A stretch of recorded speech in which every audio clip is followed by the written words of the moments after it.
नमस्कार दोस्तों, new India देख रहे हैं आप और मैं हूं आपके साथ ऋषभ चौहान। दिल्ली में एक पुलिस थाने के मलखाने में एक छोटा सा बॉक्स रखा है जिसमें बंद है श्रद्धा वॉलकर, जिसे आज भी अपने अंतिम संस्कार का इंतजार है। ये वही श्रद्धा वॉलकर है जिसे उसके प्रेमी ने मौत की नींद सुला दिया था और लाश के टुकड़ों को कई दिनों तक फ्रिज में बंद रखा था।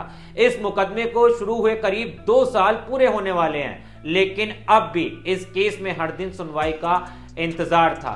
लेकिन अब जाकर अदालत ने फैसला किया है कि मार्च के महीने से अब हर दिन इस केस की सुनवाई होगी। हालांकि इस केस में अभी तक बहुत सी कार्रवाई अधूरी है। लेकिन क्या था श्रद्धा वॉलकर केस और किस तरह से अब उसके पिता को मुसीबतों का सामना करना पड़ रहा है, आपको विस्तार से बताते हैं। दरअसल दिल्ली के मेहरौली थाने में पिछले 2.25 साल से मलखाने के अंदर एक छोटे से बक्से में श्रद्धा वॉलकर बंद है, यानी उसका मृत शरीर, उसके शरीर के अंग बंद हैं। मेहरौली थाने से लगभग 4 किलोमीटर दूर पर मौजूद साकेत कोर्ट 1 जून साल 2023 लगभग पिछले 1.25 साल से इस कोर्ट में इस पूरे केस की सुनवाई चल रही है। इस सुनवाई के दौरान ऐसा कई बार हुआ है जब एक छोटे से बक्से में बंद श्रद्धा को मेहरौली थाने के मलखाने से निकालकर कोर्ट में पेश किया गया हो। श्रद्धा के पिता विकास वॉलकर को नवंबर साल 2022 में पहली बार पता चला था कि उनकी बेटी अब इस दुनिया में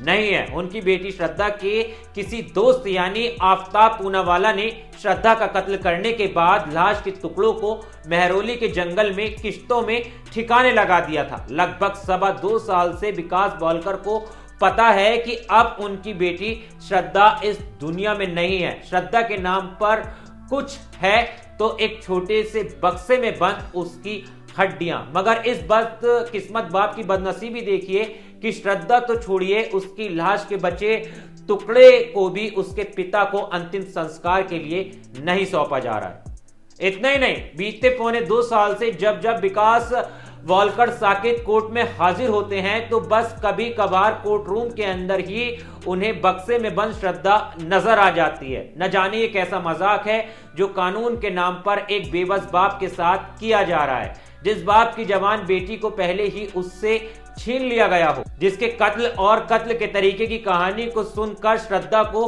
ना जानने वाले भी गमजदा हो जाते हैं। उसी श्रद्धा के अंतिम संस्कार के लिए पिछले 2.25 साल से उसके बाप का इंतजार बाकी है, यानी उसके पिता को लगातार इंतजार कराया जा रहा है। खैर, श्रद्धा की मौत को हुए तकरीबन अब 2 साल से ज्यादा का समय हो चुका है, लेकिन अभी भी श्रद्धा को इंसाफ मिलना बाकी है। परिवार इस पूरे केस के अंदर इंसाफ की लड़ाई लड़ रहा है और अपनी बेटी को एक बक्से में कैद अक्सर उसका पिता देखता है, क्योंकि 2 साल के बावजूद भी श्रद्धा का अंतिम संस्कार नहीं हो पाया है। खैर, इस पूरे मामले पर आपकी क्या राय है? आप क्या सोचते हो कि इस पूरे केस के अंदर अब क्या होना चाहिए? एक बार कमेंट करके जरूर बताना। न्यू इंडिया को फॉलो करना मत भूलना। मिलता हूं आपसे किसी और वीडियो में। जय